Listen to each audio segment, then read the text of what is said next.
నువ్వు ఇంకటయ్యా అట కంటేనటువంటి కంటకములు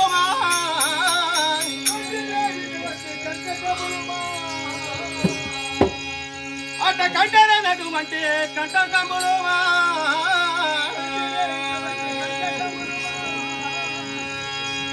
అట వెండి తలపులు గల ద్వారములు గలవు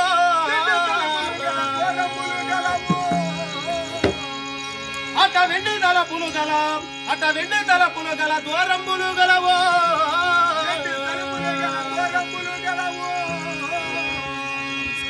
అట నూరు పుత్రులు గల మహాసూరులైన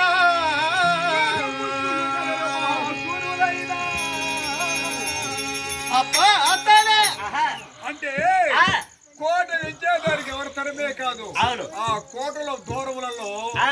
ఆ గదులు ఉన్నాయి కదా ఎండి తలుపులు అంటే తల తల తల తల తల మెరుస్తూ ఉన్నాయంట ఎండి తలుపులు దూరం చూస్తే ఈ దూరం పెట్టిన అట్ట ఇంకొక దూరం ఉంటది ఆ దూరం పెట్టినట్టు అటువంటి ఆ విధంతో ఉన్నాయంట ఈయనకి కుమారులు 100 మంది కుమారులు అంట సూర్యులు అంట వాళ్ళు బలవంతులు అటువంటి 100 మంది పుత్రులు నాకు కుమారులు గలరు ఇంకటయ్యా అట నాకు భార్యనిప్పుడు నయముతోను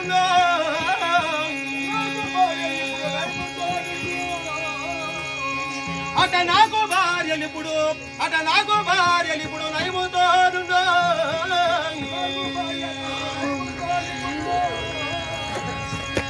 అట ఎందో చూచిన గాని ఇంపొందుచుండా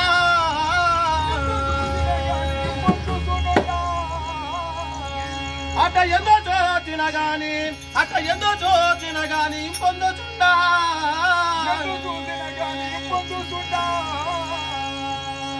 అట మా పురి అజునకు ఎన్నంగ వశమా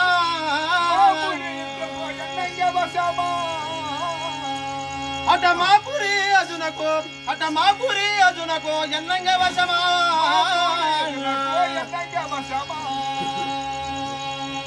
నన్ను ఎదిరించేవారు లేరు ఈ జగమందో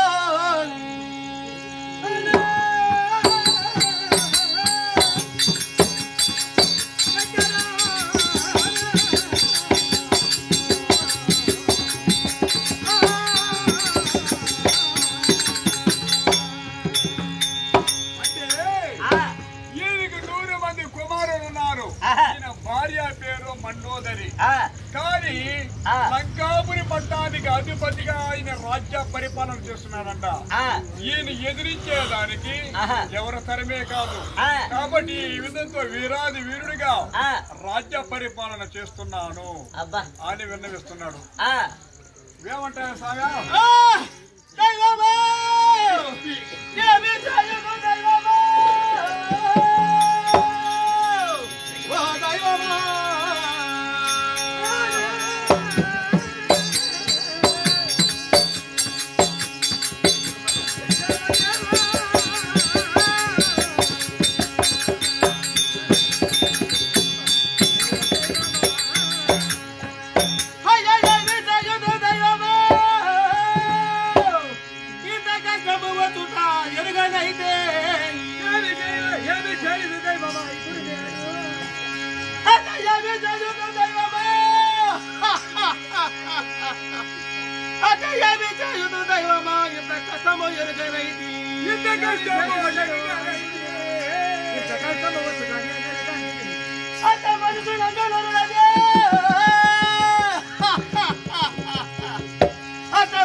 అయ్యో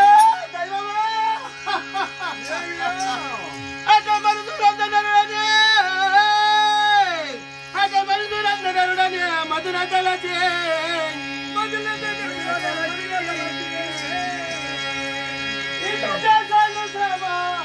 ఎవరో దిక్కు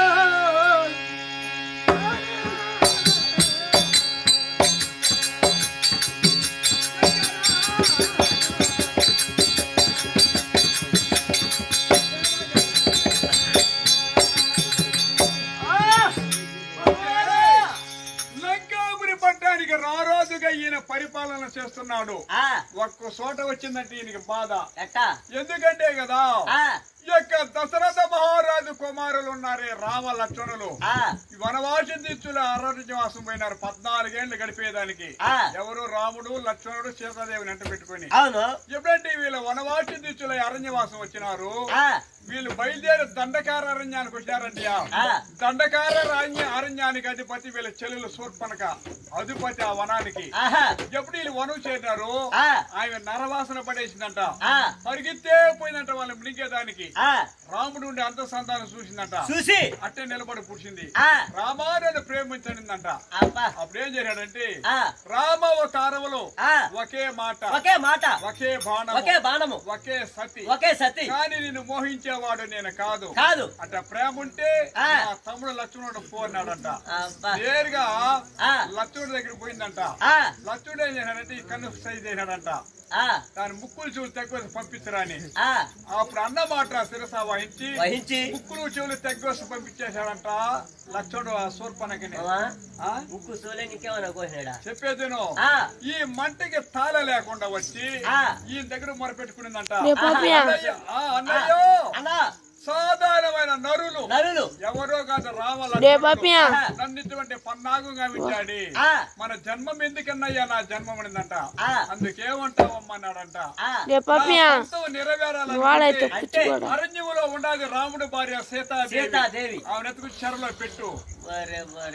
నా పంతం ఈడేరిపోతున్నాయ్యానంట ఈయనేం చేశాడు తెలుసా మారీచుడైన వాడిని దింకవతారం ఎత్తుకోమని ఈయన మాయ రూపం దాల్చి అరణ్యంలో ఉండే సీతను ఎత్తుకొచ్చి అశోకవరంలో పెట్టేశాడంట ఎప్పుడైతే అశోకవరంలో సరిపెట్టినాడు ఈ వర్తమానం రామలక్ష్మణులకు తెలిసింది సముద్రంలో వారాది కట్టి లంకకు ప్రవేశించి లంకలో ఉన్నారే రావణాసుర సేన సైన్యము దండు దళము మొత్తం మంది ఆకాశము గవించేశారు మొత్తం పూసిందా వీళ్ళ కుమారుడు ఉన్నాడే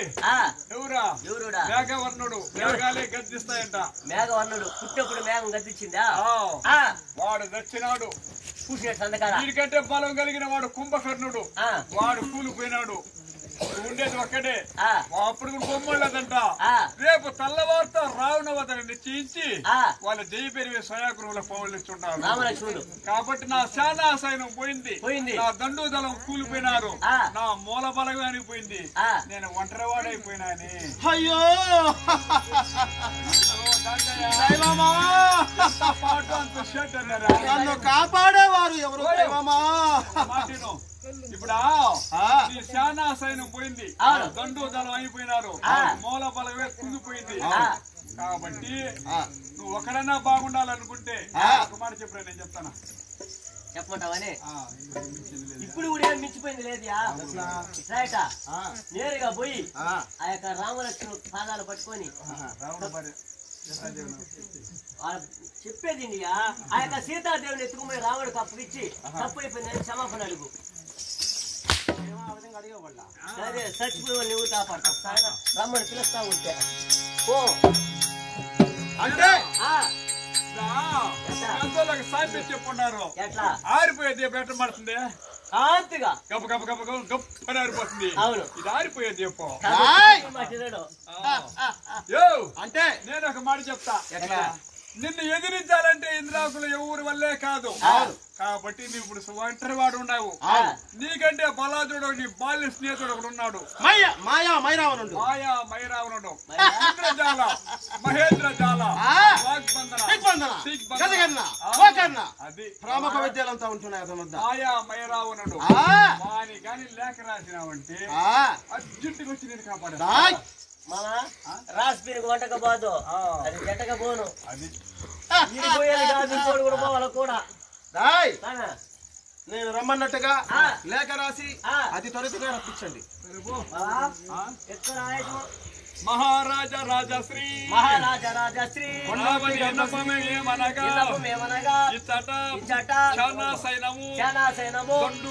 దండు దళము అందరూ హతాతమయున్నారు కావున పాతాళంకి అధిపతి అయిన మాయా మై రావణునకి రాసిన విన్నపమేమనగా నీ వచ్చి నన్ను కాపాడవలయునని కోరుతున్నాను ఇట్లు రావణని విన్నా పాము అంటే